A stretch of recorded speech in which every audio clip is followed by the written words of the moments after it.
Oh, hi, remember us? Welcome to Momentous Live, episode 161. I'm Tristan Jutra, And I'm Will Silver. and we are half of your friendly neighborhood Momentous crew. Unfortunately, Tasia and Gray could not join us today. And, we're down to our roughly monthly schedule at the moment, at least for the time being. And we'll see who shows up next month. Yeah, summer schedule. Exactly. And if you want to find out more about what this motley crew does, check us out at www.momentus.tv. I say tune in for the next episode because I might have a new background. Oh, we'll see. You have to come back next month and see. Yeah, teaser. And for those on the audio podcast, that'll be extra fascinating. It's like you'll have to describe it. Yeah. Maybe you can upload a photo of your background to ChatGPT and have it describe it for you. Oh, there we go. Yes. So it's been a little while since you were on, Will, because you weren't here last month when we were talking about WWDC. So yeah. I think I was on a cruise, was I not? Or something like that. Yeah. Weird flex, but okay. Not a flex. It's facts. Just hashtag facts. Hashtag facts. All right. Speaking of facts, let's get into some stories here. We're going to talk about a little bit of Samsung news. But before then, we've talked a couple of times over the last couple of years about a relatively new brand of smartphone called Nothing. Remember them with the clear back and the LEDs to do the glyphs, the patterns, and they also had the clear earbuds, the Nothing earbuds and the Nothing One phone. I think they've got a Nothing 2 as well. Remember those guys? Yes. All right. And I think it was started by Carl Pei, formerly of OnePlus, I believe. Well, in a recent development, Nothing has launched a new brand, like a sub-brand, fighter brand, a budget-friendly brand called CMF. And they have announced 3 new products, including a $200 smartphone. And the basic idea here is at the high level is that it's decidedly budget in that it's not like super duper capable, but capable. It's not like you're not going to get high end features like amazing cameras or tons of RAM or, but it's not going to compete with like an iPhone Pro or boy, you're really selling this product. But the reviews are saying, despite all that, it's very capable. And for 200, like especially for $200, like it's always like, you want to spend $1,000 on a phone, you want to spend $200 on a phone and like swap it out every year or two, right? But one of the key features of this phone line is the swappable backs. Now there are, I believe, there's like 4 screw points, comes with a little screwdriver, and you can undo and swap out the back. There's an orange back, like a dark gray back, and you can now people see screws and the screwdriver and they think, oh well, can I like service the phone myself? Let's not get carried away. This isn't really about right to repair. You cannot easily remove or replace the battery. I mean, it still would take some bit of effort, and you may require the assistance of a professional. But the idea is that you can swap the backs out. Sure. And it just gives it a little bit more security. That's the thing with like, remember phones from back in the day, Will, when you'd have the ability to swap a battery out and then you'd slide the, maybe half the back of the entire back off. Yeah, exactly. And then you put the new battery in. But it was always, the phones were always plasticky and creaky. And that was the trade-off, right? And that's one of the reasons, Apple went away from that, is just to have something that was tighter, easier to waterproof as well. Over time they got the seals better, but some people would like to be able to get into the guts of the phone. But this isn't what's going to happen here, at least not yet. This is more about the aesthetics. They also have a little kind of a screw thing in the corner. It's an accessory point, and you can attach things like fold out stands, card holders, and lanyards. Decent specs, 8 gigs of RAM, 5,000 milliamp hour battery. See how that translates into real runtime. A 6 2/3 inch super AMOLED display with high refresh rate, 120 hertz, adaptive. It's 5G, et cetera, et cetera. So like it's got the basic specs, but it's not going to like blow away any flagship phones at the moment. They've also announced CMF Watch Pro 2, which apparently is a follow-up to last year's timepiece. I didn't even know CMF was a thing last year, but I guess that's our fault, my fault. So you have sort of pretty decent looking smartwatch, but then you get into their earbuds. These are the CMF Buds Pro 2. I think one of the reasons why we didn't cover this is that I don't think you can get any of this stuff in Canada, and some of nothing is kind of a bigger deal sort of internationally, and now more recently in the States. But their Buds Pro 2, active noise cancellation, algorithmic spatial audio. Just everyone's into space. What do you think of spatial audio? Have you you've got the AirPods Pro 2, and are you digging any of that fancy? I've done none of it. I've done none of it. I don't even know what it does. I don't care. Yeah, I mean, it's a thing. It's like I don't know. I guess it's another checkbox for folks. But again, get to the price. $59 for the Buds Pro 2, and they are available as of about 5 days ago. So nice looking, nice colors, nice design. Well, any initial impressions on this stuff? Not especially. I would say the big thing for me is that anytime you can make something that is affordable and fits a need, then I would say that's great. I think there's a certain demand out there. Certain types of people like to be able to customize their devices, but that's something that we've really lost over the last 10, 15 years or so, not only in the smartphone space, but in the laptop space, as a lot of makers have really locked things down. They're going for thin and light and waterproof and hard to repair. I mean, we saw some efforts to counteract that, but those tend to be sort of niche efforts, and but having some basic customizations, to be able to swap the backs out, get you some different colors and whatnot, and not break the bank. I think it's interesting. Little opportunity there. Again, with their watch, it's similar to the Apple Watch, how you can fairly easily swap the straps out. And I have to admit, that's something I have appreciated about the Apple Watch. Being able, can you imagine when you got your Apple Watch, you could only use that one strap? Traditional watches, you could swap the straps, but it would take a bit of, there was kind of fidgety. And that was one of the innovations of the Apple Watch series, is being able to quickly swap the straps out. And of course, sell replacement straps at good old Apple profit margins. And then of course, the whole host of third-party resellers that have joined in. So maybe CMF is hoping for the same sort of thing here with their straps, but they got to have critical mass to do it. The only thing I would say about the removable backs is, and I am someone who likes to customize things, so keep that in mind, is that I know that they had done that for like the Xbox 360 faceplate. Yeah. And if it's not supported, if things aren't made for it, then it's a useless feature. And honestly, like, after maybe the first couple months, I never did anything with the faceplate on my Xbox 360. So it's definitely, it seems cool, but will it actually turn out to be that way? Do people actually care? I mean, I tend to put on a case and just leave the case on. Bingo. And so I'm just not sure, for the effort that was put into it, it's that cool a feature. But that's just me. I don't want to totally crap on it, but well, it's nice. It's nice to have a little bit, like we've always talked about here, is to have some competition, having maybe some of the smaller players, the upstarts, pushing the envelope a bit, and the big boys like Apple and Samsung, and if they see something that catches on, then they kind of adopt it for their own. But the proof will be in the sales here.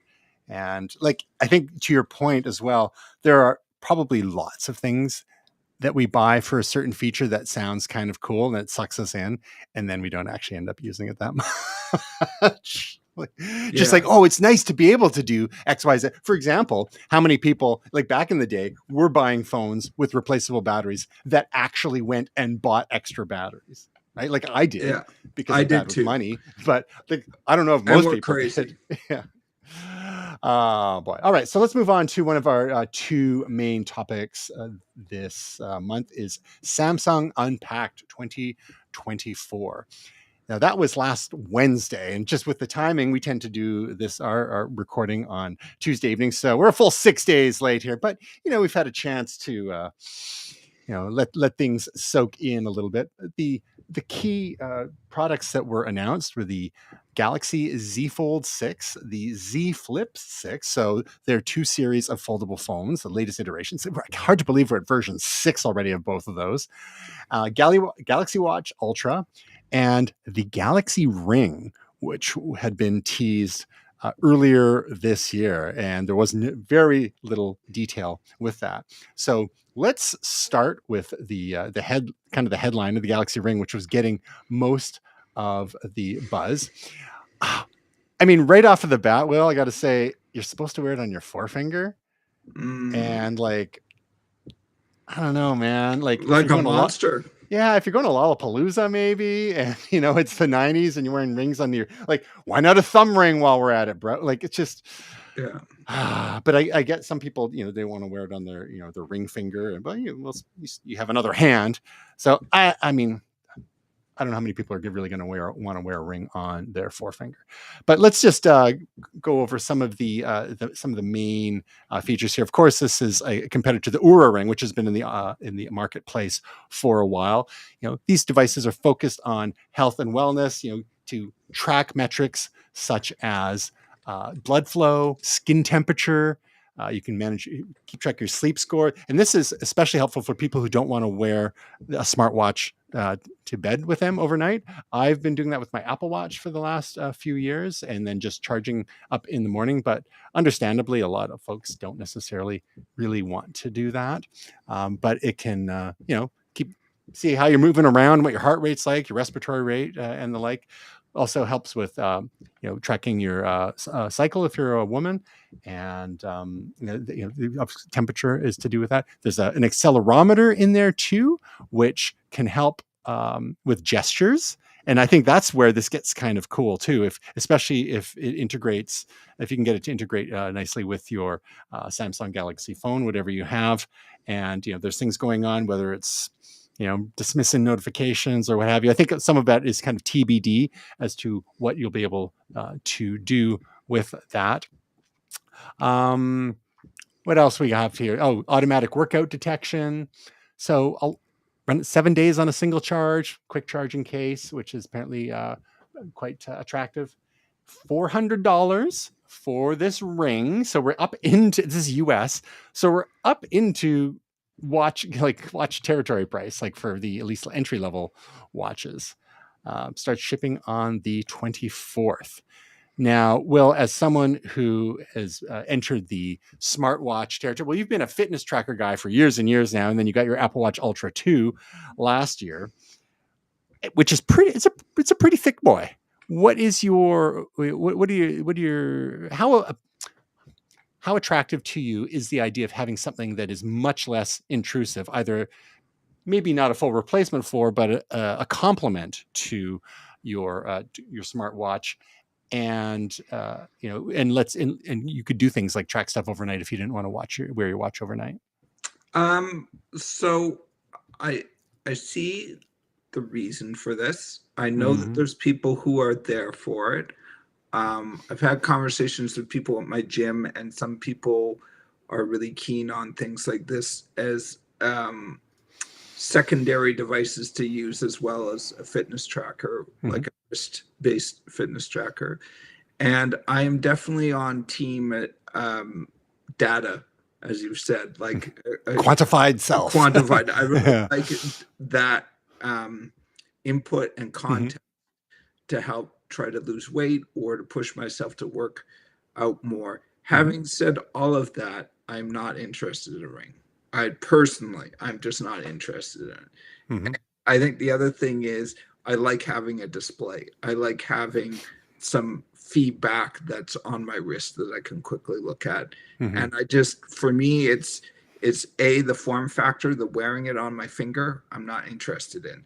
The second point is I do want something that's more useful than just gathering all that info. I like to be able to look at the time, just things like that. So I'm not so crazy. I know there's crazy people out there who are like, I need every single device. And I'm not joking. There's people at my gym who have 3 different fitness trackers. Wow. But they give them different information.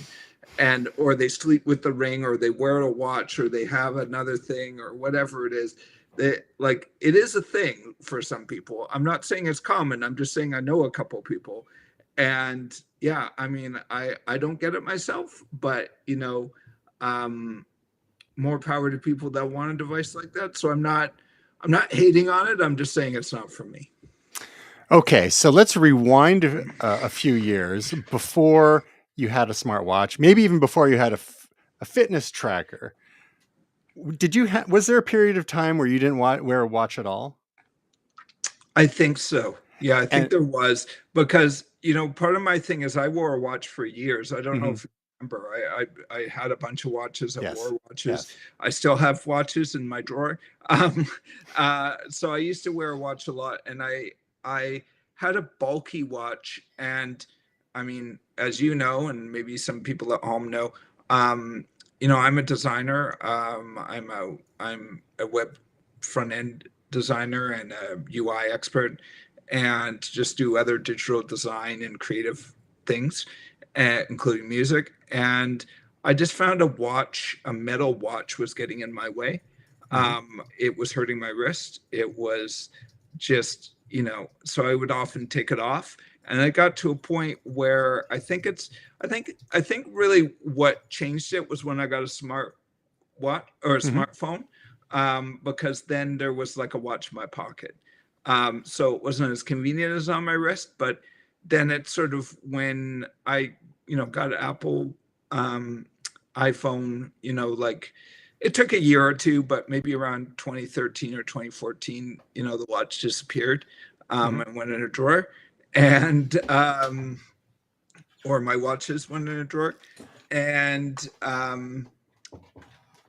but I think the fitness tracker, I started getting fitness trackers in maybe 2016, because I got really into web, like, sorry, not web, fitness stats. Yeah, And one of the things actually was friend of the show, Al, was sort of, we were talking about step counting with, the Apple right. Fitness app that was free at the time. And then the problem there is, like, if you put your phone down, it doesn't track your Right. steps. So Must capture every step must for capture all things. yeah. So and also it wasn't as precise, especially then if it was in your pocket, right? So, Hmm. or, if you were holding it, it might not. Yeah, anyways, it wasn't always precise even then. So that's where I got into fitness trackers, Right. and it actually, I have to say, it was a really big plus, because the Fitbit was light, was very light, and the first one I had was very unobtrusive. There was Hmm. a very small screen, Hmm. and then the other thing is that I got the power of time back on my wrist, which actually was nice, that I didn't Hmm. have to go into my pocket. And in meetings I could just give a little wet. For people at home, I'm sorry, but this is for the video viewers. So, I was at a meeting. I just go, oh, Or glance. Yeah. just quick glance, and Oh, oh, someone's bored. That's the giveaway, though. Now yeah, you're yeah. looking at your watch. No, if you want to give someone's board, you go. Oh, Like on a podcast that runs too long. yeah. So the reason I ask is Okay. that I know there's been times like I wore watches, I think mostly through high school. Yeah. I think I eventually, like maybe in university, I don't really remember wearing watches much in the 90s. Like, well, sort of mid 90s, I kind of got back in late 90s and then early 2000s. I got into watches for a while. And then I just I found them obtrusive. And like you, they would get in the way, even if they weren't metal bands, even just like the metal clasps and stuff. I would like scratch up my laptops when and I just, so, and also in the summertime, they got a little hot, like, bleh. So I went watchless for a number of years. But then when the Apple Watch came out, and because must buy all things Apple, just try it You out. said Let's it. You yeah said it. in the bag. So I never thought it would. And of course, they made the default straps, the sport bands, like very comfortable. and we've gotten a few other bands as well for different occasions to fancy it up a little bit, or to match your wardrobe. And I just haven't looked back. So the reason I ask you is that, well, if there was times when you had a watch and maybe didn't, or when you went watchless like I did and thought, like, why would I ever want to get something back on my wrist again? And then there was the gateway drug of the fitness tracker, and now you're all the way up to the big, now I'm on the big, chunky guy again. the chunkiest one of the chunkiest smartwatches around, the Apple Watch Ultra 2.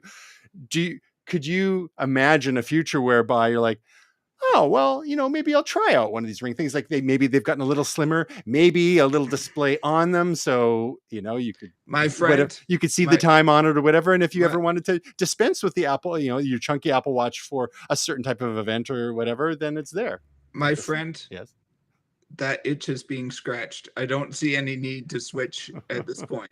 But we'll see. We'll have this conversation in a couple of years when Apple comes out with a ring someday, maybe. And then I will say one thing too is that I don't have a metal strap on my Apple Watch Ultra.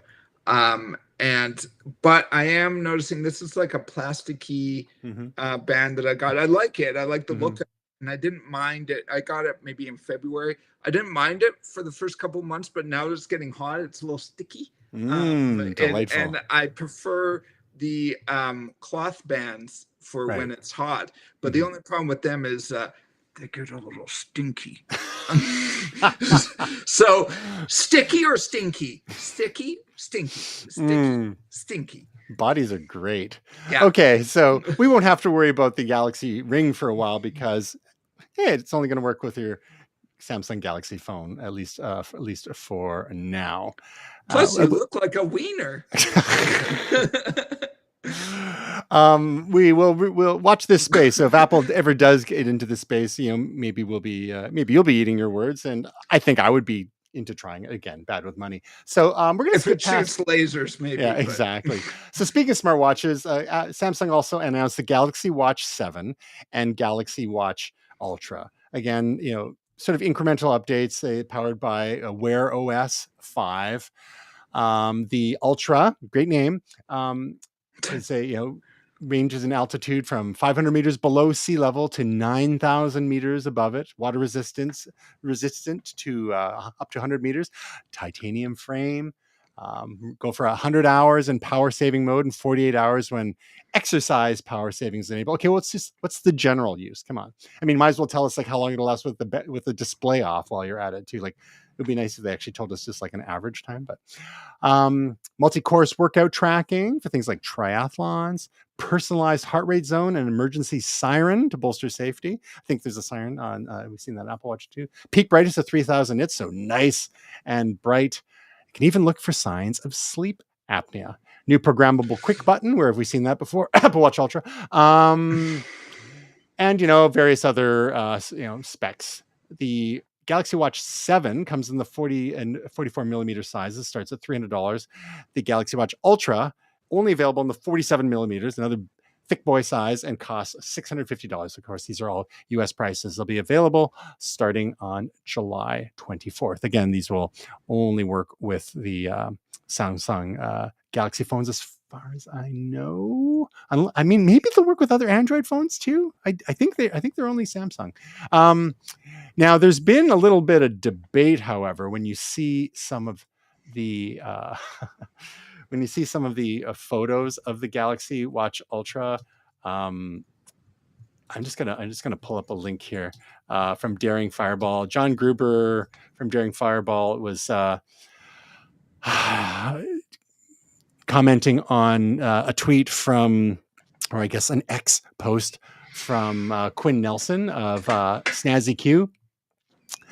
And Quinn Nelson posted on X some of the remarkable similarities between the Apple Watch Ultra and the new Samsung Galaxy Watch Ultra. Lawsuit. Even down to the color and the style of the default band, that slightly different orange, but that kind of band with the hollow bits and pieces. I can't remember what they call that band. The shape, it's not quite as square and chunky. I don't think it's unattractive per se, but It's there a was generic yeah, watch shape. but there's another thing too. It's kind of like you cross. It's like cross between the Apple Watch Ultra and there's another phone called the Hermes HO. Is it the HO? The Hermes? Oh my god. Well, you know Hermes, right? Yeah, Like yeah. Like yeah, how cheap is that? Hermes H08, and Hermes is actually a partner of Apple. So you look at this Hermes watch, right? And then you go back and look at the Only $7,000. buy two, why not? Yeah. But you compare that to the especially when you see it in the orange, like it's very similar. So I mean, Samsung has never been shy about cribbing Ripping from people off. Yeah. from others. But you know, I don't. I mean, to be fair, the Galaxy Watch Ultra is not unattractive by any stretch. It's just like, really, guys? Okay, so there's that. If you were in the Samsung Galaxy ecosystem, cool. There's also the one of the other incremental updates, the Galaxy Z Flip 6 and Z Fold 6. Not tons to report here. They changed the aspect ratio of one of them slightly, so it's not quite so narrow. I guess that's the Flip 6, I think. Yeah, really just like not a lot. I think part of the issue with the Flip and the Fold series is they don't have a ton of competition. I mean, Google's got theirs, and like Motorola's doing some stuff there. But it's like if Apple got into this game, I think Samsung would be like, oh, okay, well now we'll start doing adding more features and whatnot. But right now they're in the lead. They're the de facto leader in the flippable and foldable space there. So they've kind of slowed down a little bit because these are niche devices and they're quite expensive. But they've got a strengthened folding edge with good hinges. So they've been able to really refine these two devices over the years. They have Corning Gorilla Glass Victus 2 to help make them more durable. Larger vapor chamber on the Z Fold 6 for cooling because they've got Snapdragon 8 Generation 3 chipsets. So all these words, like but this sounds like you get into like gamer PC territory. We got to have like vapor cooling chambers on our phone. Yeah. Like what are you doing? What kind of processor is this? And like vacuum injected plastic. Yeah. Why is it more efficient? Why should you need to cool it down? So like, I don't know. That seems a little overboard, but maybe that's a Qualcomm issue. So the interpreter app is apparently one part of this that really makes use of the dual screen format. So you can set the device down and have it's AI features because of course they're sprinkling Samsung AI all over these devices, and having the real-time transcription of both the native language and the translations on the screens as well too seems pretty handy. New camera system. On the Fold, you get 15 megapixel wide and 12 megapixel ultra wide sensors, the same as the base Galaxy S24. Here, 2 times optical zoom. Oh, AI powering a zoom function of up to 10x. So we just called that digital zoom back in the old days. Base memory from 8 gigs to 12 gigs, probably to help support some of those AI features on the phones too. But again, the Fold 6 starts at $1,900, and the Z Flip 6 starts at $1,100. So these are not cheap. And they start at 512 gigs of storage, which is nice. You can get up to 1 terabyte as well.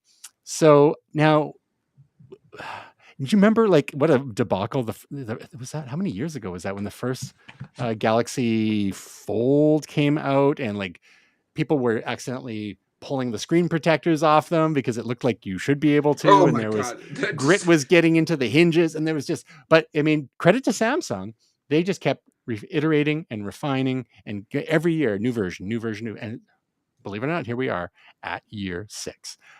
Now, I know that neither of us are in like real Samsung guys or in the Android ecosystem per se. Now that we're getting to more refined versions of these, Will, are you at all intrigued, or how intrigued are you? Let me rephrase that, by a flippable or foldable? And if you had to choose one form factor or the other, even if you didn't go to Galaxy, say, there's rumors that Apple might do one of these someday in a year or two, maybe, question mark. Would you go for the flippable or the foldable, like the horizontal or the vertical orientation? So I may have said this a few times, because this isn't our first rodeo when it comes to flip phones. Yeah. Not for me, dog. But my wife is extremely interested in a flip phone, and I think she is more interested in like a clamshell flip phone. Like the one that folds like up from Yeah, from top to yeah. bottom. Okay, bottom And to top, as opposed to side like a book. yes, and I Okay. think her use case for that is not how they're really using them, because Mhm. she likes the old school Razor, right? And there's a Right. lot of Yeah, positive vibes out Motorola. there Yeah. for the Razor.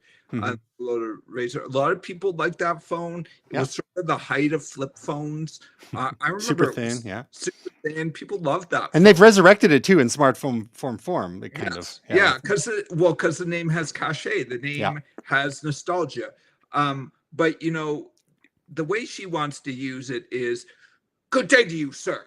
Flip, you know, like crouch. Yeah. You're just like Not hang up yeah, with like good day to extreme you, sir. prejudice. Sure. Yeah, but what they're using it for is like the outside is like a screen, and you can like prop it up and take photos and see. Mhm. That's not what she wants to use it for. She wants to use it so she can angrily hang up on telemarketers or I something. think that says more about her than anything. Hey, you, get my wife's name out of your effing mouth. I didn't say her name. I joke. Yeah.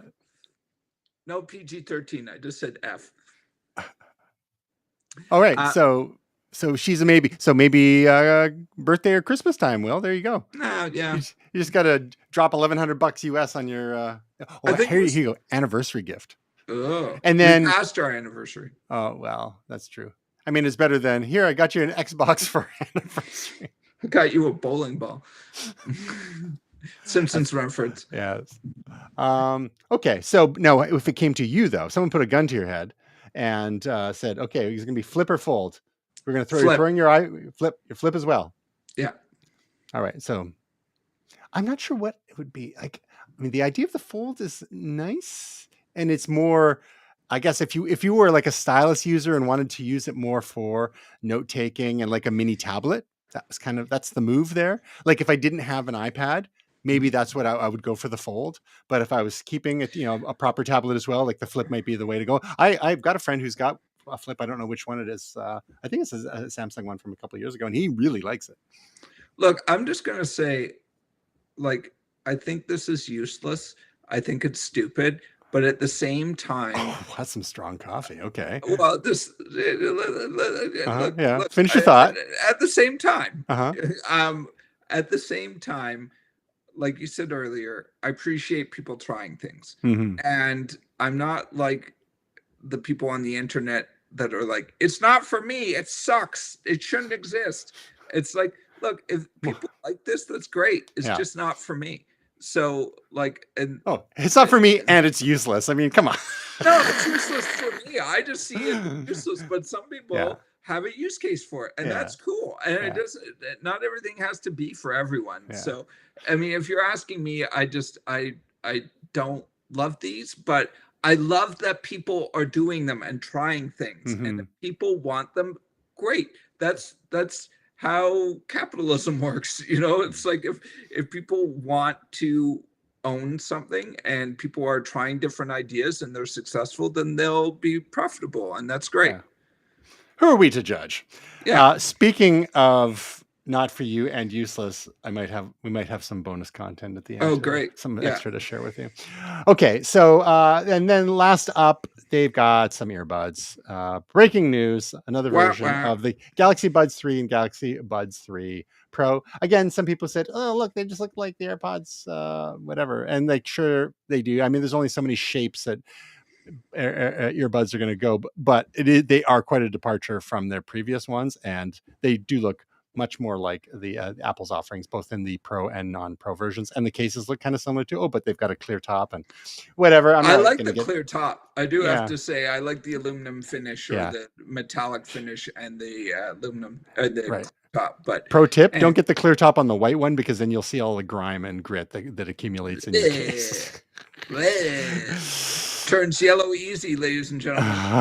Well, like, I don't know about you, but on my all of my AirPods cases to date, as time goes on, especially when you have them in your pocket a lot, they just get little little stuff kind of accumulates, and it's kind of hard to get off because there are magnets in them too, and so anything that's got, I don't know, like iron in it. What am I, like, collecting iron filings? Don't go to a tooling yeah. shop. Yeah. So anyway, the earbuds 3 Pro have a new blade design with lights built in.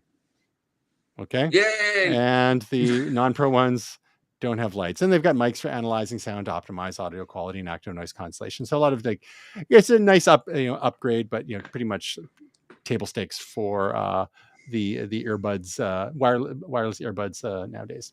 Okay, so that's it for Samsung Galaxy Unpacked. The Galaxy Ring was really the feature there, and incremental updates to the rest of the lines. Now we get into the most wonderful time of the year. we seem to talk about this every year because Amazon's marketing works, and let's talk just a little bit about Amazon Prime Day and the best tech deals you can get. So I have a theory about this, Will. And, Black Friday's been a thing for a while. Boxing Day's been the thing for a while in some parts of the world. Black Friday started in the States. I think Boxing Day started in England, and then in Canada, like we used to have here at A&B. I mean, a lot of the retailers like A&B Sound traditionally, and then Future Shop and others would always have their big deals. People line up on Boxing Day morning, and then we sort of imported Black Friday over the last decade or so into Canadian traditions as well.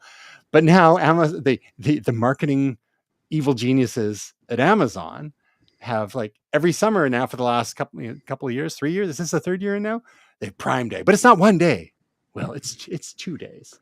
Yeah, it's multiple days. And my theory is that by making this thing, it's like slow news, kind of middle of July, not a lot of competition in the news cycles, and so many blogs and like websites nowadays, like tech blogs, they get revenue from affiliate or associate commissions. And so guaranteed, all these sites that are doing these buying guides, talking about the best deals on Amazon, whether it's CNET or The Verge or Engadget or Gizmodo or what have you, guaranteed those are all affiliate links for Amazon. So there's kind of like an interesting and pretty obvious incentive for these tech journalists. I mean, they are journalists, but I'm sure the people in charge of revenue for these websites are like, okay, we're going to write half a dozen different articles on Prime Day's best deals. Oh, here's things under $100. Here's things under $25. Here's things for the home and garden. Here's the best tech things, and flooding the internet with content, and people checking things out and clicking and buying, and they're getting their 5 to 7% or whatever it is for each of these purchases. You can't blame them for it, but it's brilliant, like from an Amazon point of view, to get, to suck us all in, to take a look at it and click through and make. I mean, I would encourage anyone, go to your favorite tech blog and check out the deals and click on those links and buy through those affiliate links, because it's hard out there for a pimp nowadays in the journalism field. Okay, too short.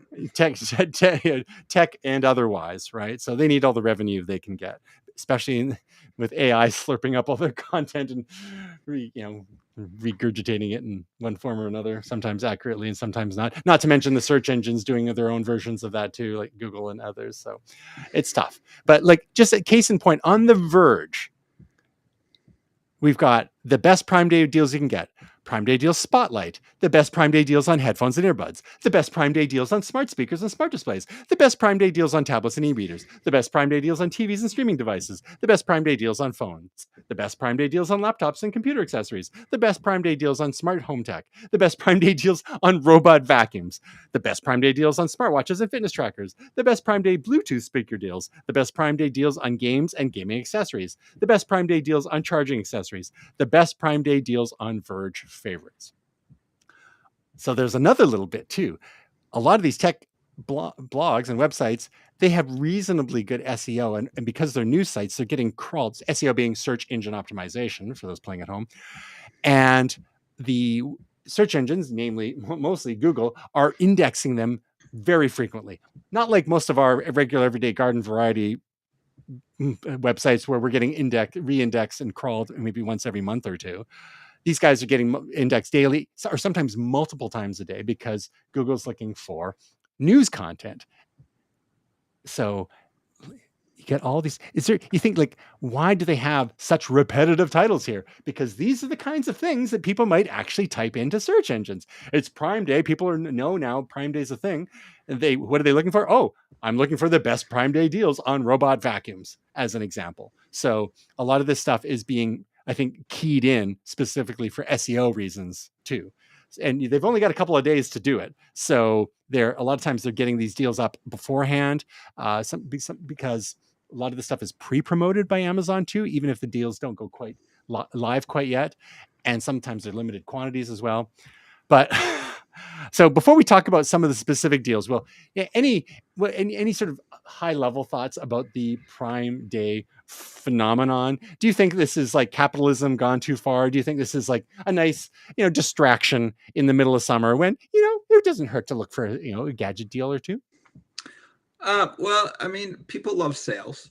So, I mean, I think there's always that. I don't disagree with you that part of this is also, affiliate links are, just a real easy way to get income, especially it does feel like a win-win if it's something that you actually like or believe in and you have a tech blog, might as well make money at it. I mean, so that's great. And a lot of times people are coming to you if you're a tech blog on recommendations and what you would use. So as long as you feel like it's something that you would actually use, I think it's a win-win for everyone there. But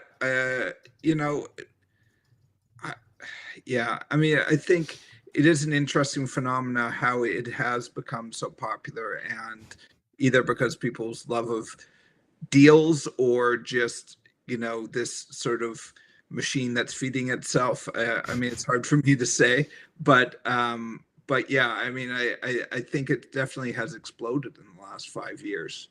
I mean, it's been around for a while, but even in the last 5 years, it's become a bigger thing, I feel like. Mm-hmm. Well, I think it's definitely an opportunity for folks that have a few things on their wish lists Yeah. that have not had a chance. They've been waiting to pull the trigger. Maybe something like Apple AirPods or AirPods Pro. Yeah. Those are the kind of things that reliably go on sale. Certain models of television. If you've just been holding off to for a deal on TV, like Black Friday is another big one for TVs as well. But maybe maybe your TV's not behaving well anymore and you need to replace it. Maybe your 15-year-old plasma, like happened to us, finally gave up the ghost and you wanted to get a new LG C3 OLED. That's one of the deals they've got here. And I've got it's logged into my business account. Hilarious. So the C4, especially given that the this year's model of LG OLED TVs, the C3 models, or the C4, they're like pushing $1,000 more Canadian for like the same tier model. Like, what is happening? I realized they just came out. So the C3 series is so good. Save your money. Don't get a C4 unless there's something about it that you really, really need. We've got things like sound bars, Kindle tablets, mechanical keyboards, iPads. Often, like Apple rarely puts their own stuff on sale, but you often see iPads and other Apple products on sale on Amazon for special occasions.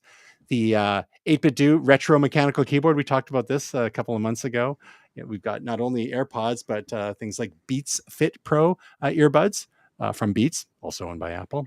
The AirTags, so you got stuff, anywhere from 17% off to 50% off, like certain robot vacuums, even certain Apple watches go on sale. And so anything, how about a Chom pet hair remover? Look at that, 59% off, $13. Exactly what I'm thinking of. LifeStraw personal water filter. I think everyone should have one of those in their their survival kit, maybe in their car or their bug out bag, or even at home if something happens to your water supply and maybe you don't even have the capability of boiling stuff. So scrolling through this list of admittedly samey looking things over and over again, and how many pairs of earbuds do we need to look at? Anything jump out at you, Will, is something that maybe you'll have a look at a little more closely? I have to say I'm pretty good on most things. I tend to look at I know it's not necessarily tech, but other things that I buy, like collectibles and stuff like that. But yeah, there's nothing really tech wise that I think I'm looking at the moment. So, you know, I have the TV, I have the earbuds. Um, you know, there's nothing really that's popping out to me. There's some fitness gear I think I was looking at the other day, but yeah, nothing super that I need. But I know this is like blasphemy, and you were surprised, but I am not a Prime member, so it doesn't really apply to me anyways. Oh. So yeah, so that's my dirty secret. We just don't pay for it. Mm-hmm. We find that it's, you know, my wife and I, that we don't really need Prime. Mm-hmm. So yeah, I mean, we're fine with waiting a couple days. We don't find Gotcha. Yeah. usually more than a few days. So And honestly, I mean, we have Prime mostly for Prime Video, and then the shipping is kind of nice. It's something that if I had to kill, I'd be happy to kill. We use it for business too, so kind of a write off there. So there are, I mean, the Verge is just one of the sites that has this list of deals, but like I said, CNET and others have very comprehensive lists. We'll link to the Verge one for anyone that's interested. But you know, time's a wasting, so better get on it ASAP. But like there are like hundreds and hundreds of things on sale, so maybe there's something that suits your fancy. Especially a lot of the opportunities that tend to be in things that aren't brand new as well. Like I said, the last year's model of LG OLED televisions, for example. Or I scrolled past there. We were talking about the Galaxy Z Flip 6. Well, great deal on the Z Flip 5, for example. yeah, A bunch of gaming deals as well, and accessories and the like. But I'm kind of like you, Will, in the sense that like we've got most of what we need, it seems, and it's more like if something comes up, we need to replace something that's at the end of its life, or you know, maybe gift ideas. But as much as you know, we joke about being bad with money, it's like nothing is burning, you know, a hole in my pocket here to say like, oh yeah, I got to go and throw more money at Amazon. And as much as I'd love to support all these starving tech journalists that are trying to make their affiliate dollars. All right, well, let's move on to, speaking of Amazon. I don't know if you looked at this ahead of time, but well, just quickly, yeah, there's a dark side to Amazon returns. a dirty dark side.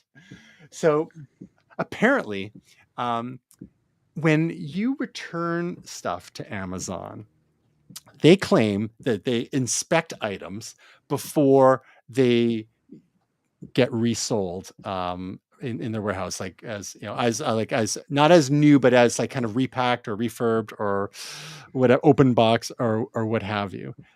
But apparently they don't always do this, and this can affect Amazon marketplace sellers as well, or those who have fulfilled by Amazon, which is Amazon FBA, where you may be an independent business and you're selling your products through Amazon, and they're taking care of the warehousing and doing all the logistics, including the reverse logistics like returns. Well, recently, someone ordered some swim diaper from an independent family business, Bow and Bell Littles, and someone received a pair of these swim diapers and they were not clean. Let's just put it that way. So, described as feces encrusted swim diaper. Oh, too far.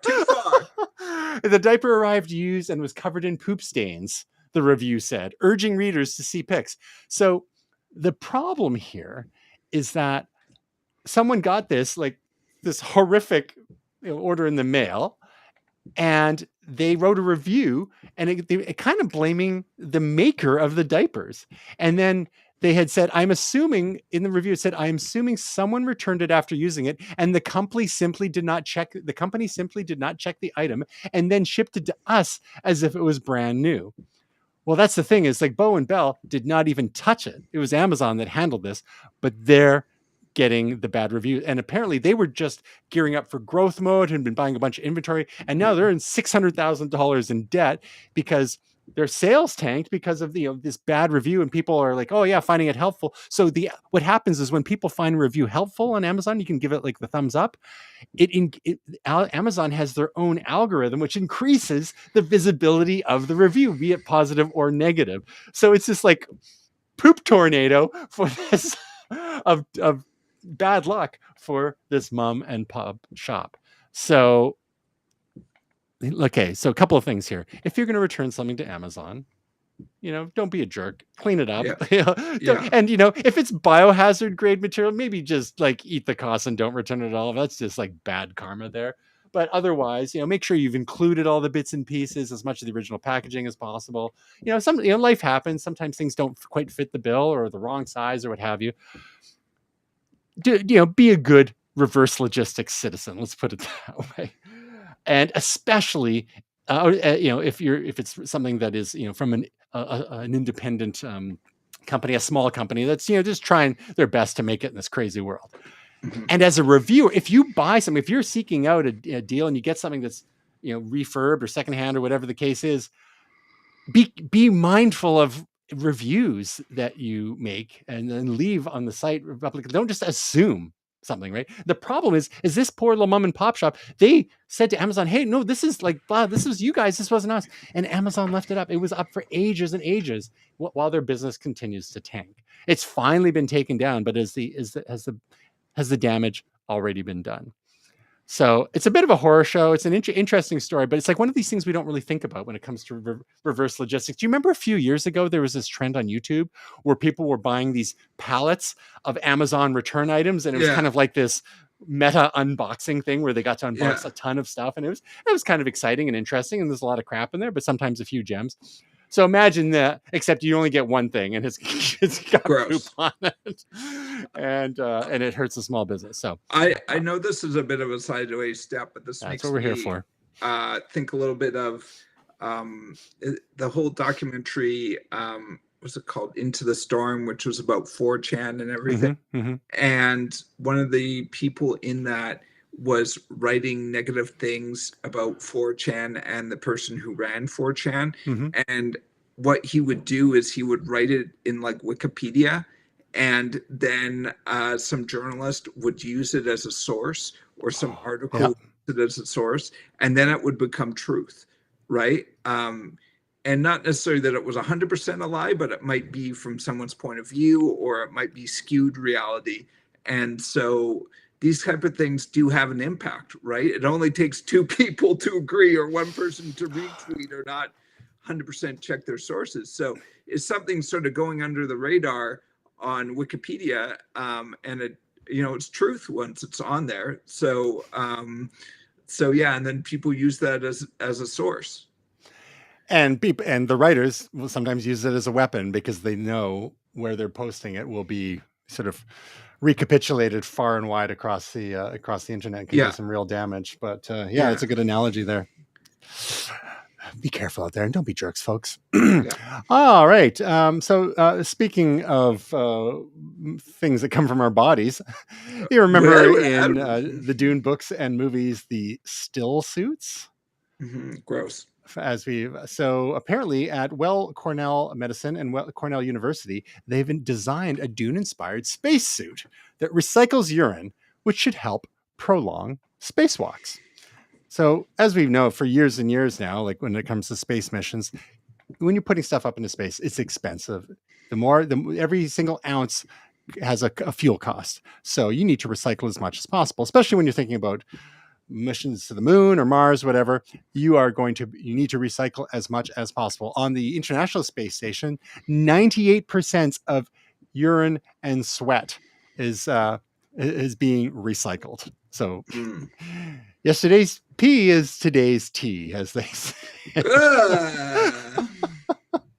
But they've got all the filtration and whatnot, and this is up from 93%, so they're up to 98. So this suit, which is not quite as elegant once you look into the details, because there's a whole box on the back, but remember, this is for spacewalks. So when you're on a spacewalk, you tend to sweat and whatnot, but you want to capture as much of that. And if you got to pee, some spacewalks last for hours and hours, and rather than having a whole bunch of water with you, this system can filter out 500 milliliters of urine in about 5 minutes. And it's not quite as efficient as the larger systems on the space station, but it gets you to about 87%. So the design includes, according to the article, a vacuum-based external catheter leading to a combined forward reverse osmosis unit, providing a continuous supply of potable water with multiple safety mechanisms to ensure astronaut well-being. Yeah, because ultimately, you know, things can go wrong if that stuff is not properly filtered and sterilized and all that kind of business. So, Will, my question to you: what's it going to take to get you into one of these urine recycling spacesuits? Well, yeah, I don't think I'll be going up in space anytime soon. So, But the kind of thing that would have been handy, in Mad Max universe as well. Yeah, for sure. Water is at a premium, and we'll see how this climate change thing that we keep hearing about goes. Yeah. But what about the thought of it? I mean, there's systems as well that will, that process not just, liquid waste, but solid waste as well, that extract fluids from that. And, we're just kind of drinking the same thing from nature, because all the stuff goes into the oceans and then evaporates, and Sure. Nature's got its own process. So, I mean, could you see yourself in a pinch, like with the right kind of filtering? Like, how much of a mental hurdle would it be for you to effectively drink yesterday's pee in today's tea? It wouldn't be that much of a hurdle for me. I just think that it's just not likely that I'll be doing a spacewalk. Hey, well, never say never. Okay, speaking of things that emanate from sources, let's put it that way. Marvel's had a tough time the last couple of years with their, maybe overly aggressive forays into movies and then TV series over the last, I guess it seems like it really accelerated during COVID, and I think saw some quality issues. People weren't as happy with what they were seeing in the movies and TV series. But we just saw the teaser from Captain America: Brave New World. And you might think to yourself, oh, Captain America, Steve Rogers, spoiler alert, didn't he die in one of the last Avengers movies? Well, we also had a Falcon and Winter Soldier TV series, which wasn't bad. It was one of the most kind of straightforward of the Marvel TV series. It was actually slated to be the first one, but due to scheduling issues, Vision and Scarlet Witch ended up being, it was WandaVision was what it was called. Ended up being the first one, which took a lot of people by surprise, and I thought was one of the better of the Marvel series. But now this teaser trailer for Captain America: Brave New World stars Anthony Mackie, who was the Falcon. He is now the new Captain America in the Marvel Cinematic Universe. So, Will, A, what did you think of the teaser?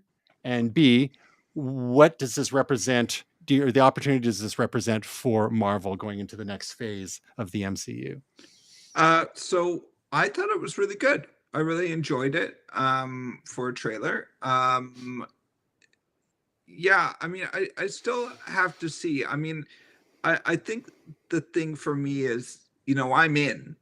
I love these of movies. Course, yeah. We'll be there. But will it catch on with other people is the real question here.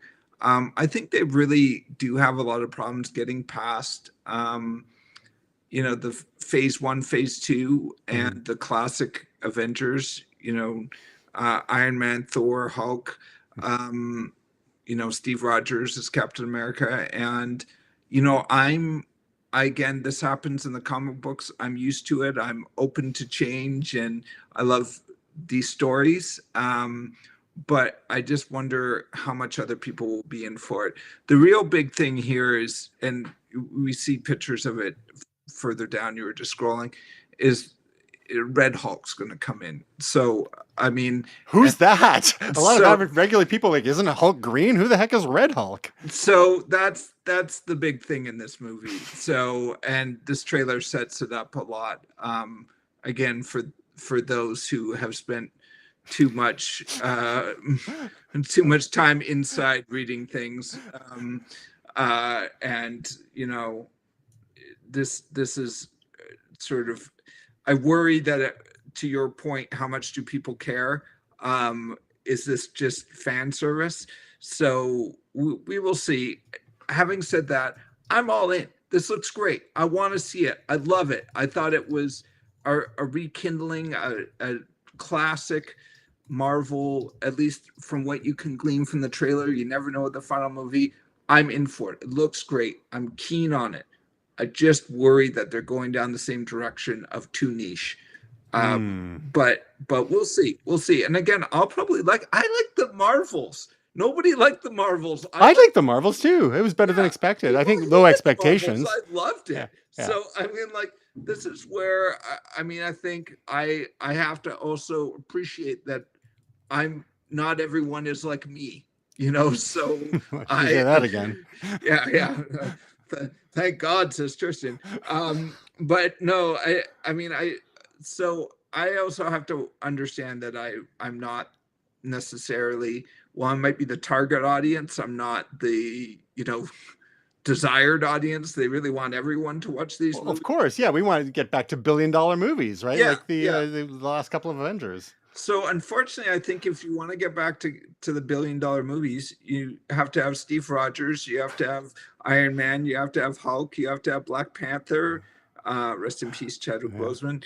And I think we need to get back there if that's the way you want it to go. I got a solution for you. Yeah, no matter how many of them the characters might be dead. Spoiler alert.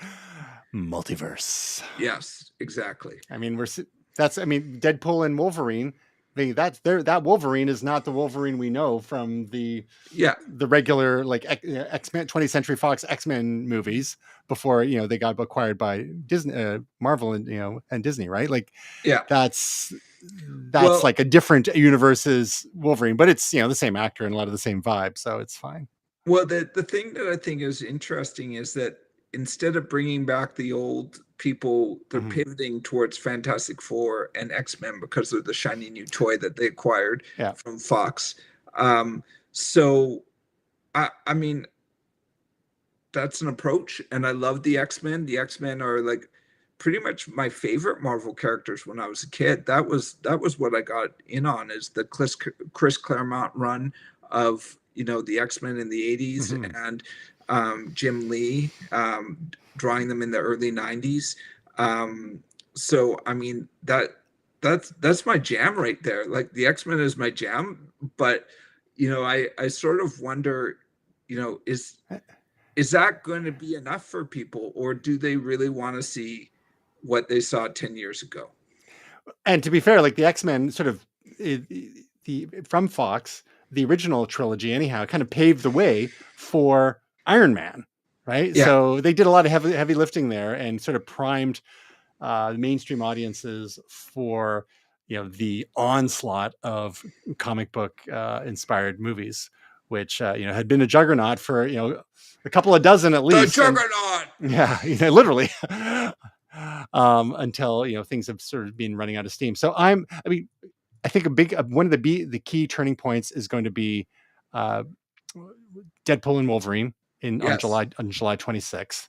And if that goes well, then hopefully maybe Marvel and Disney will get their swagger back a little, and taking risks. The Deadpool and Wolverine is going to be the first R-rated Marvel movie. Like under Disney. Yeah. So the previous ones were R-rated, but they were Fox. So we'll see how that goes, and maybe the Disney Disney/Marvel's got to be mindful of their largely family friendly audience, but then you can have different kinds of Marvel movies, and not all of them have to be for everyone. As much as, like you said, they all want to be billion-dollar box office blockbusters. But so I'm cautiously optimistic about this one. Anthony Mackie's great. Let's see how he does as the new Captain America. I'm going to reserve judgment on Red Hulk. I'm not that deep into the lore to really know much about him, but from the trailer, it looks like looks less like a superhero movie and more kind of like it's kind of got like Winter Soldier vibes to it, like, which was one of the best Marvel movies in my opinion, Captain America and Winter Soldier, like sort of like action spy thriller kind of stuff. So I'm down. All right. Easy. Another quick movie teaser that we had that I thought might be relevant to the kind of stuff that we talk about is and I'd totally forgotten about this. F1, Brad Pitt stars in Formula One racing movie from the director of Top Gun Maverick. And can't you just imagine somewhere Tom Cruise is going, that should be me. I should be Yeah. the one doing this. Apparently Brad Pitt did a fair bit of his own driving in here as well. I know you and I both really enjoyed Ford v Ferrari. And if this is anything like that, this is obviously more of a modern setting, but it looks like it'll be a bit of a white knuckle ride. Brad Pitt, very competent actor. Well, what are your initial thoughts and impressions seeing this teaser and hearing about this movie? So I think I've told you this before. I have an extreme soft spot for sports movies. So Rudy, it makes me cry every single time the movie Rudy. It's just like, I played a game every single time.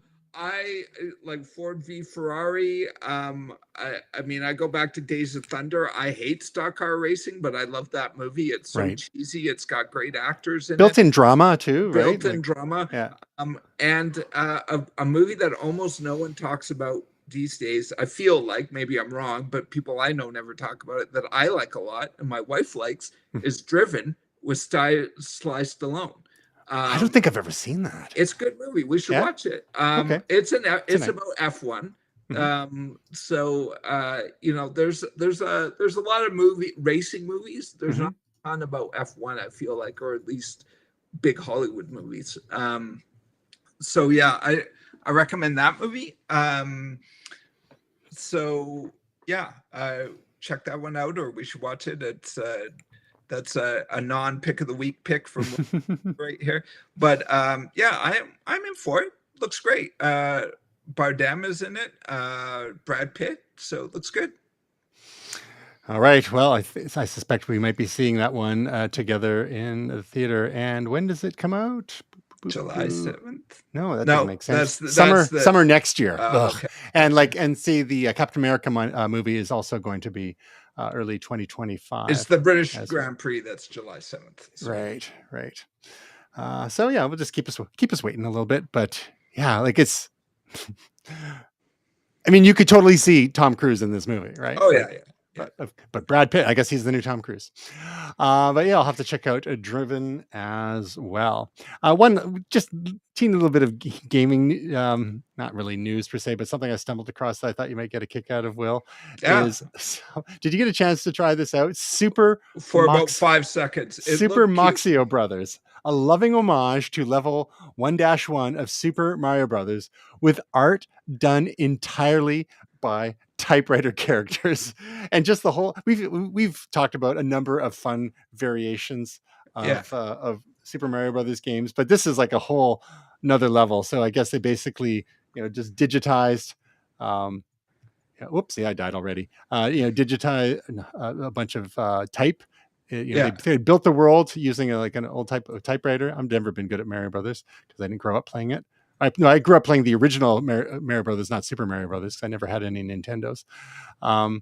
So it's awesome. Yeah, check it out. That's at tinybookshelf.itch.io. Oh, I died. Oh, not died yet. But it's just, we'll leave that in the show notes for anyone that wants to play a video game that looks like it was made on a typewriter. It's awesome. Okay, you're going to spend all night playing it, Will. I know it. I will. All right, shall we get to our momentous picks? Sure. What do you got for us? So my pick, a bit of a weird one here, but love it. Some context. It's a pair of shoes called Hoka Clifton 9 GTX. Sounds like a car or a motorcycle or something. But so I was on a cruise, not a flex, just a fact. And flex fact. My wife and I kept on looking around, and we're like, what are these Hoka shoes? And then she's like, it looks like old rich white people are wearing them. And then we started looking them up, like, what is it about Hoka shoes? And turns out they're super duper comfortable. And I think you know this, Tristan. I walk a lot, like a lot. It's not unusual for me to do 20,000 steps in a day. I usually do that 3 or 4 times a week. 20,000 steps. I at least do 10. It's often between 10 and 15, and that's a lot. I go through shoes a lot, and The flexes keep coming. I also have flexes keep coming. And I recently actually was sort of had some issues with my feet. Had some fallen arches. Actually I had built them that. up at the gym, and these have helped a lot. They've relieved a lot of the pain. So thumbs up from me. All black, just how you would have them, Tristan. Or I'd either go all black or all white. So I mean, I can't recommend them enough. They're not cheap, but I do recommend them. And if you wear them a lot, it's worth it for your feet. Be an old rich person. That's what I have to say. Now there's some thick boy soles on them. It looks like you could be at a rave in the 90s with those. Oh man, and you get taller as well. I mean, look, you got to not care about how you look. Okay, this is the thing. It's especially with the regular ones with the color combinations. So the GTX are pretty limited colors, but the regular which has different fabric. I mean, we got some oranges, we've got some teals. Yeah, and I love some yellows, of the colors that they have, and they are fashionable. But when it's straight black, it does look like Eddie Munster or something. You could wear them to a funeral. Yeah. No, those are. Now I clicked around on the site too much, and they need me to prove I'm a human. How about that? So that's Hoka. Yeah, I think my wife Stephanie has some Hoka shoes, not quite this fancy, but a couple of years ago when she was having some issues with her feet, plantar fasciitis and whatnot. I had fallen arches back in grade 9 when I was wearing I got my first pair of deck shoes, and then your arches start to fall. Next thing you know, you're walking pigeon-toed. That's a great look. Yeah. Cool. So people can check those out at Hoka.com. That's Clifton 9 GTX. Yeah. But no, footwear, money on footwear, that's money well spent. Really important. Yeah. I've learned my lesson the hard way. So just with our talking about little car stuff, I decided to swap out my my pick at the last moment there. Fast and Furious? Yeah. Because only doing this monthly, I've got a real backlog of picks now. Sure. So it's we're talking about cars. So I thought let's throw in Furiosa, a Mad Max Saga, which I believe we saw that together, didn't we? Yeah, it's probably actually the best movie I've seen in a while, I think. I mean, a while, like a couple months. It feels like there's been a lot of movies that we saw. The other one that we saw just a couple days ago, I actually liked a lot. I've been thinking a lot about it. Okay, let's hold that thought just for a sec, and we can talk about that. Yeah. But so on Furiosa, basically, we've got Anya Taylor-Joy playing the titular character, so the younger version of Furiosa, who in Mad Max Fury Road was played by Charlize Theron, and we've got Chris Hemsworth playing a character, not the character I thought he was. I thought he was actually a young version of what's his face, Rotan Joe or something, but he's not. He's a different character. Immortan Joe. Yeah. And no, he's actually a rival, so to speak, of said character. And Immortan Joe, of course, shows up in Mad Max Fury Road. So again, it's funny. I had no expectations for this. Really, I enjoyed Mad Max Fury Road, but it was a little exhausting. And as my wife Stephanie said, too much desert. Yeah, and a lot of motorcycles and cars and flamethrowers and wild electric guitars and just a lot of grimy people and unpleasant characters. So I wasn't, like I said, super psyched about going and seeing Furiosa, but I know that you were keen, and so we saw it, and I enjoyed it. Again, it's my whole Mexican food thing. I never super look forward to, but I always enjoy it. So I guess the same applies to Mad Max movies as well. But be warned, there's a lot of desert. We have a very different stance on Mexican food. That's all I'm going to say. I had some today. I didn't crave it, but I enjoyed it. Every time my wife says, "What do you want for dinner?" I say pizza or tacos. Those are my two things. So, pizza and tacos I could eat all day long. I like this movie. We saw it together. I honestly think it's one of the best movies I've seen in theater all year. Mm-hmm. I mean, we're only 6 months in, so it's only half of an achievement, I guess. I really enjoyed it. I like you didn't love Mad Max Fury Road.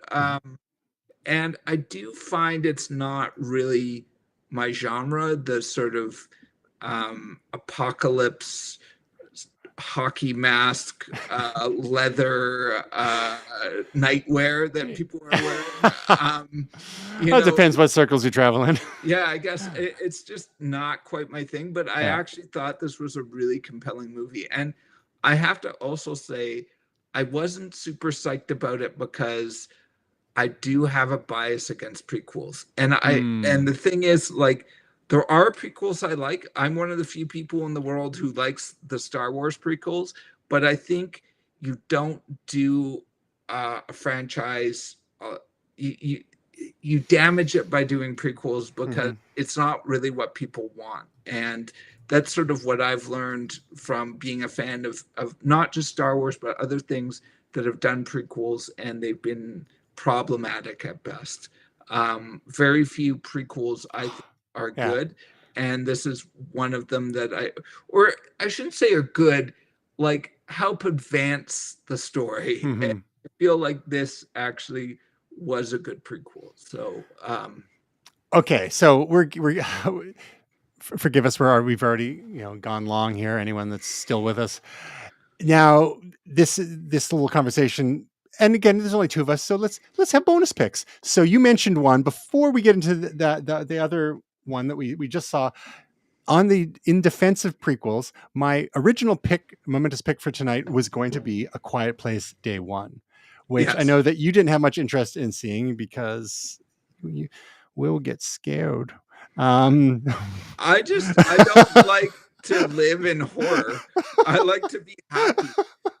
I don't have something damaged within my soul that I need to see other people get hurt. All right. So to be clear, A Quiet Place series of movies, there's part 1 and part 2.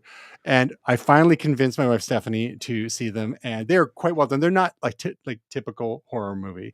They're like family dramas. He always says this. He's always like, it's not your typical horror movie. I mean, someone else gets their face ripped off, and there's aliens that drag you into space and murder you. But it's not horror. Yes, it's more it's a sci-fi, feel-good sci-fi family film where only insert eye roll for those the people family listening dies. at home.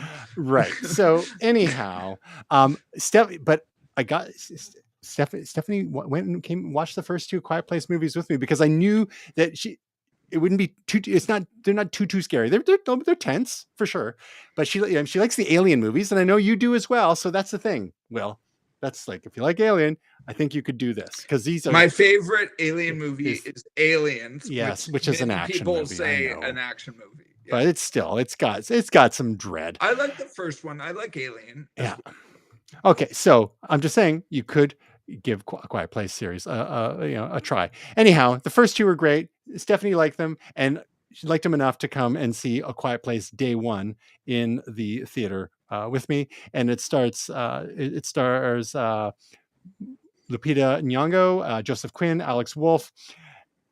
Not exactly what I expected. A lot, the cool thing about it is that it's the idea is that it's about the day of the invasion. So in the original Quiet Place movies, it's like a year and a half after this alien invasion, and the whole MacGuffin is that these aliens don't see or smell; they can only hear, and they've got super duper hearing. So you just got to be really quiet all the time, and if you don't figure that out, you're going to get unalived. So this movie takes place. It doesn't really have, save for maybe 1 or 2 characters, it doesn't really have any of the characters from the first 2 movies that occur later on. This is occurring on day 1 of the invasion in New York City, because that's where most disasters happen, apparently. And it's really good. It's a small story. It's not like a big story with like, command centers and like army generals and all this kind of stuff, and how are we going to save Earth? It's people on the ground experiencing this this traumatic event and just trying to survive. So it's a smaller movie than you might expect, despite its global implications. And that might frustrate some people, but I thought it was really effectively done. Again, with all these things, a prequel can be, despite their problems, as you mentioned, They can succeed if they've got a compelling story, good characters, good acting. But just because it's got the shares a couple of words in the title with other movies that did well isn't a guarantee of success. It's got to have the goods, and I have to say that this one has the goods. And I think the other thing too is there are examples of good prequels, absolutely, and we've named a couple of them, I think, and people are really. I haven't seen it, but the House of the Dragon people are really liking. So there are good prequels. So you might say, Will, you're wrong. I just want to bring up, first of all, many people triggering a Star Wars. Another triggering one is Star Trek Discovery and Star Trek Enterprise. Yeah, fair. And yeah, I mean, these are things that almost took down franchises, right? So there are notable like bad prequels, or Star Wars A Solo Story. I mean, is maybe one of the worst prequels of all time. So yeah, I think if they're done well, nobody notices. When they're done poorly, it almost takes down a franchise. So, and I just feel like we have such a good example from Star Trek The Next Generation. Just go forward. You're not hampered by things if you go forward, right? So just go forward. Don't go back. So some people want to know. Like I was curious to see how it all developed. Unfortunately, leave them wanting more. I for one like to see how things get going, because but part of it is because.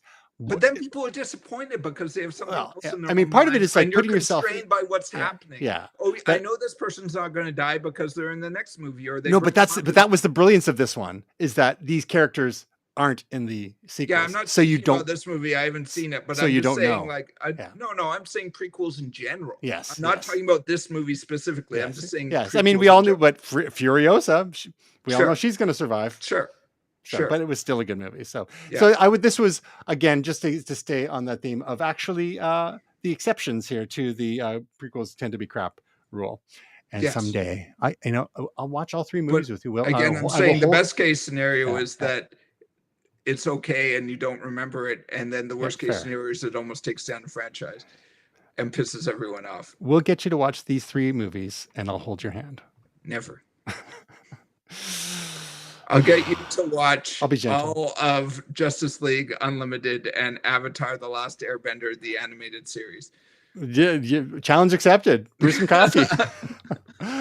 Okay, so the other unscheduled momentous pick, again, this came up because we were talking about F1 and cars and stuff, and there's motorcycles got mentioned in Furiosa as well.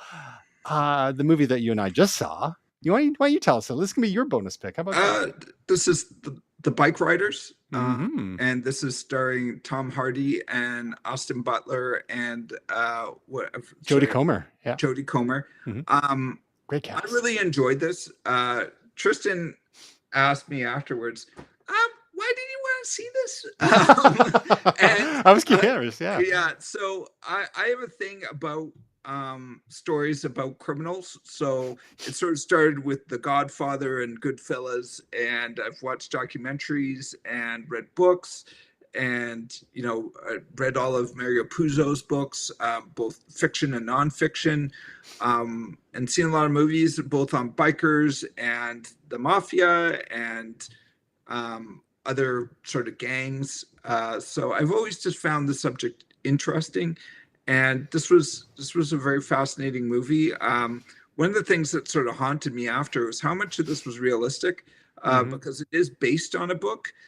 So there are some beats that seem to be real. The main character played by Austin Butler is named Benny. There is a real Benny. He is still alive. So how much of that is based on him? There was a real John Davis, who is Tom Hardy, and things that happened to that character did happen in real life, at least a version of them. So yeah, no, I found it very interesting that part of this was real, and yeah, it's I recommend. I thought it was very well acted, had a good plot, was well shot. So yeah, I really enjoyed it, and I do like the subject matter. So I know you weren't as keen on the subject matter, but I just find crime and criminal fascinating. Yeah. Having no interest in being a criminal myself, Sure. That's what you say. I find their motivations Your Google search history says interesting. otherwise. Oh, yeah, don't look at my Google search history. Yeah. So to your point, I don't have a maybe this is the Mexican food paradox.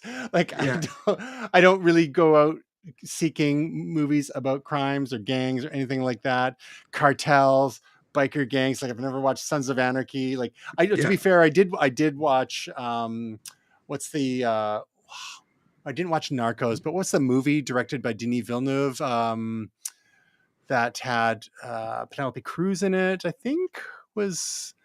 Why is it? It's escaping me. I'll remember it at 3 a.m. Pretty good. Like to be fair, like a lot of those movies have a good amount of tension.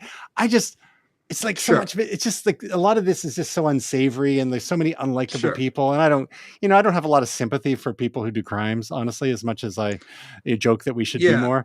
Uh, But I like motorcycles, and there were some and, nice motorcycles in here, and I like good actors, and there was some and good acting in here too, and I like leather, and there's some good leather in here.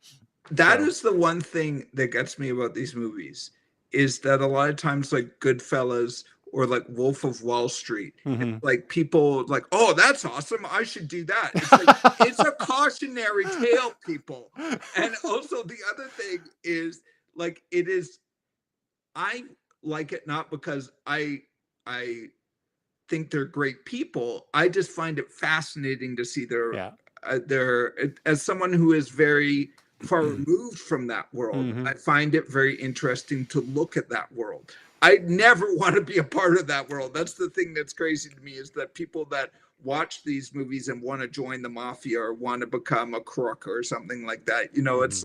I don't get that, but that's the one thing that bothers me is when people idolize these people. And that's often a problem, I think, that we're experiencing since the 80s with sort of the anti-hero and villains becoming heroes. And Uh-huh. that's a real problem, I think, in fiction, just Uh-huh. that the mixture between hero and villain can be fascinating, but then people misinterpret it, like the whole Richard III thing. Just because he's talking to you doesn't mean he's a good guy.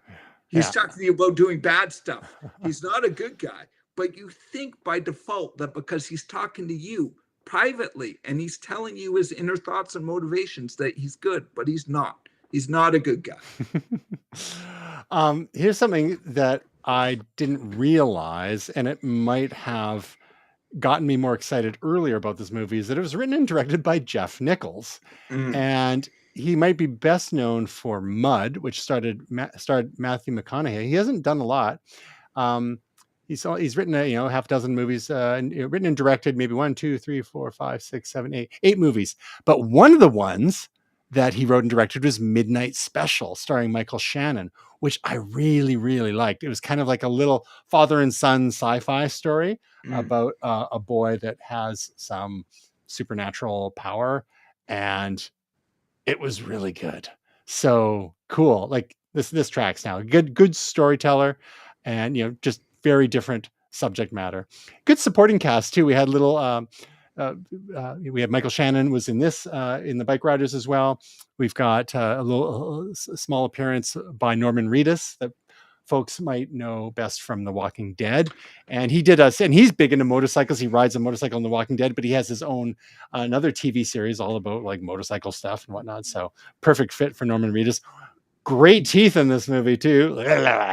One of the lead actors from Narcos is also in this, and I did Okay. like and There you watch go. Narcos. I forget his So name, but he's in it as yeah. well. So this is another example where, I think that one of the joys of our friendship, Will, is we sometimes pull each other along into territories, whether it's film or music shows and whatnot, that we might not be super stoked to see on our own, but with a little nudging, we go and enjoy together, and enjoy more than we expect to, and it's always a fun surprise.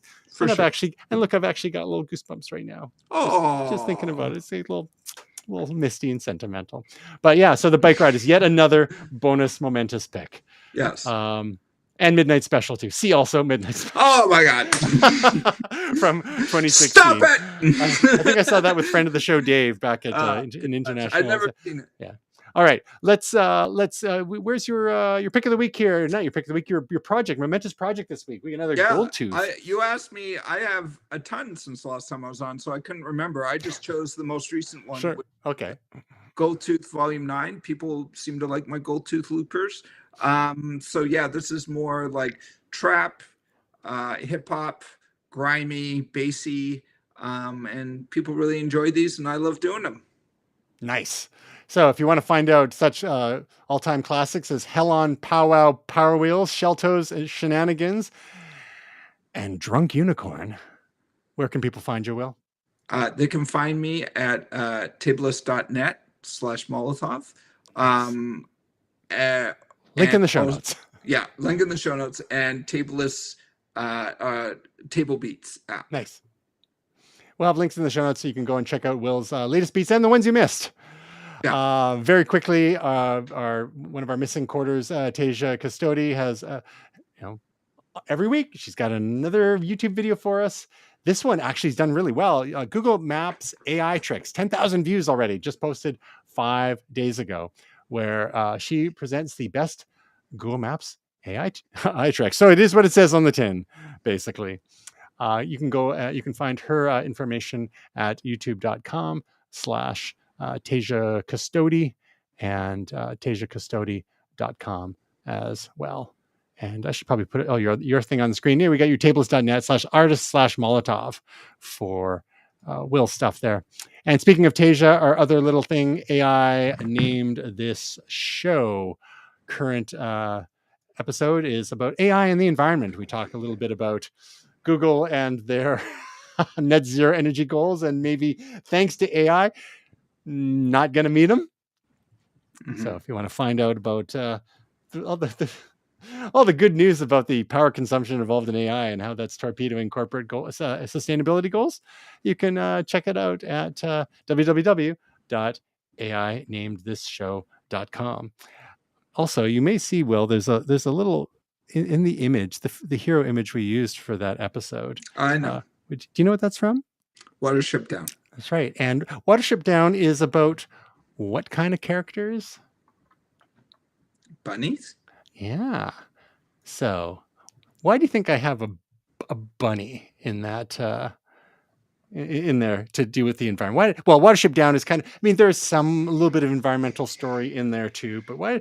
I could have chosen a lot of things for that. I don't know why you chose a bunny. Why do you think I chose a rabbit in the context of AI? Oh, I don't know. Explain to me. Do you think maybe I was bad with money? Oh, wow. And my God. The rabbit R1? Oh, man. You got to show it to me. In real life, I mean. If only you had come to Denny's. 3% battery. So I was with you like an hour before you went to Denny's. This is friend shaming right now on the live stream. Why didn't you not show this to me before? You know what? To be fair, I don't think I brought it.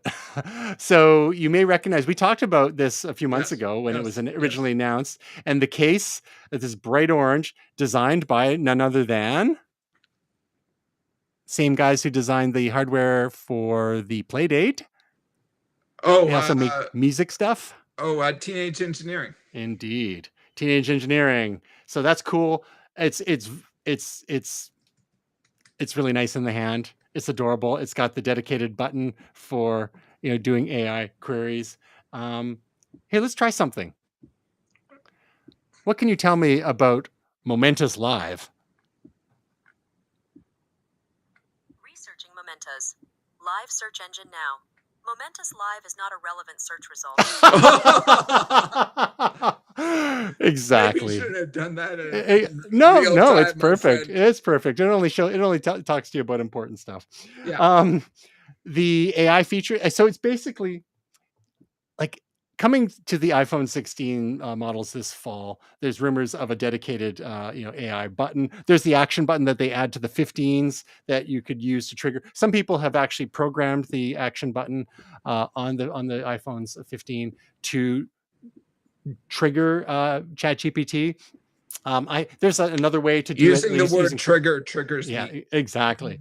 But this is, imagine you didn't have to do that, and you didn't have to, launch an app to do your AI searches on ChatGPT, Google Gemini, Meta AI, Anthropic Claude, Perplexity, what have you. But you've got your own, you just got your own little device that does just that kind of stuff. It's got the built-in camera that rotates forwards or backwards, pointed at your fridge, and it can tell you what you can do with the ingredients.